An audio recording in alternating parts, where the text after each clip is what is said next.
નમસ્કાર વિદ્યાર્થી મિત્રો, શાળા નંબર 16 મહુવામાં તમારું હાર્દિક સ્વાગત છે. ઘરે શીખીએ અંતર્ગત આજે આપણે ધોરણ 5માં અંગ્રેજી વિષયના એક પ્રશ્ન પેપરનું સોલ્યુશન કરવાનું છે. વિદ્યાર્થી મિત્રો, આવતા વીકમાં ધોરણ 5ના અંગ્રેજી વિષયની એકમ કસોટી હોય એને અનુરૂપ તમને એક ઉદાહરણ સ્વરૂપે અહીં પ્રશ્ન પેપર હું સમજાવીશ અને તેના જવાબ પણ સમજાવીશ. તો જ્યારે તમારે એકમ કસોટી હોય ત્યારે એ પ્રશ્નના ઉત્તર કેમ લખવા તે તમે સમજી શકો.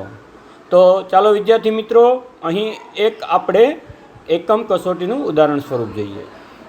અહીં 20 માર્કનું એક પેપર આપેલું છે, જ્યારે આપણે એકમ કસોટીમાં 25 માર્કના કુલ 5 પ્રશ્નો એટલે કે 5 માર્કના 5 પ્રશ્નો હોય છે. તો અહીં આપણે એક ઉદાહરણ સ્વરૂપે જોવાનું છે. પ્રશ્ન number 1, count and write the numbers. આ પ્રશ્નની અંદર તમારે અહીં જુદા જુદા ચિહ્નો આપેલા છે એ ગણી અને તેની સામે અંગ્રેજીમાં નંબર મૂકવાનો છે.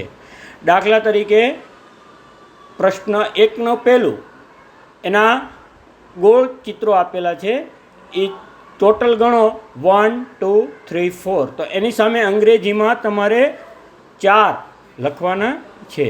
ત્યાર પછી તેનું બીજું, એમાં 3 ચોરસ આપેલા છે, 1, 2, 3. તો એની સામે અંગ્રેજીમાં તમારે 3નો અંક લખવાનો છે.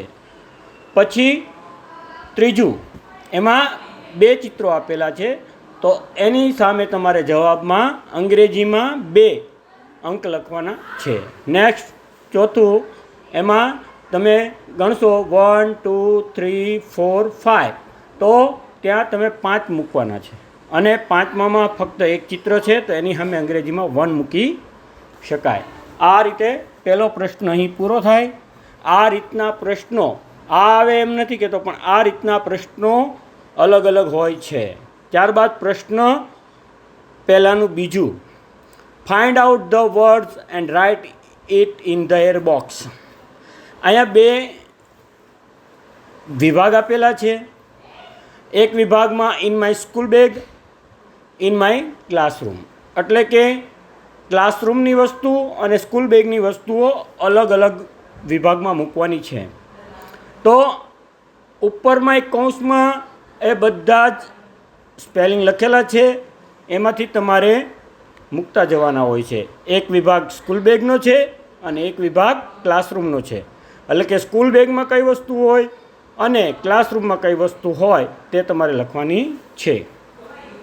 દાખલા તરીકે પહેલું ડોર, તો ડોર ક્લાસરૂમમાં હોય, પેન સ્કૂલ બેગમાં હોય, બેલ ક્લાસરૂમમાં હોય, મેપ ક્લાસરૂમમાં હોય, પેન્સિલ સ્કૂલ બેગમાં હોય, ચેર ક્લાસરૂમમાં હોય, બુક સ્કૂલ બેગમાં હોય, ટેક્સ્ટ બુક સ્કૂલ બેગમાં હોય. તો આ રીતે તમારે પ્રશ્નોના 2 વિભાગમાં જવાબ લખવાના છે. પછી ક્વેશ્ચન 2 એટલે કે પ્રશ્ન 2A, write true and false. તો સાચું અને ખોટું આપણે ટિક માર્ક કરવાની છે. તો હિતુઝ ક્લાસરૂમ ઇઝ સ્મોલ, ટ્રુ કે ફોલ્સ, સાચું કે ખોટું એ લખવાનું છે. તો હિતુઝ ક્લાસરૂમ ઇઝ સ્મોલ એ ખોટું છે. The bullet in board is green. તો બુલેટિન બોર્ડની વાત છે. The bullet in board is green, તો ટ્રુ એટલે કે સાચું લખવાનું છે. It is an English book, તો સાચું લખવાનું થાય. There are 2 dustbin in the class, તો ફોલ્સ આવશે, ખોટું. The picture are on the hall, તો સાચું આવશે. તો આ રીતે ટ્રુ ફોલ્સ એટલે કે ખરા ખોટા લખવાના છે. નેક્સ્ટ,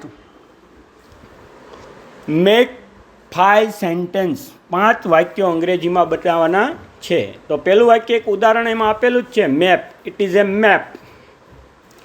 તો આ રીતે તમે 5 વાક્ય કેટ, બેટ, રેટ, નેટ અને કાર એના વાક્ય બનાવવાના છે.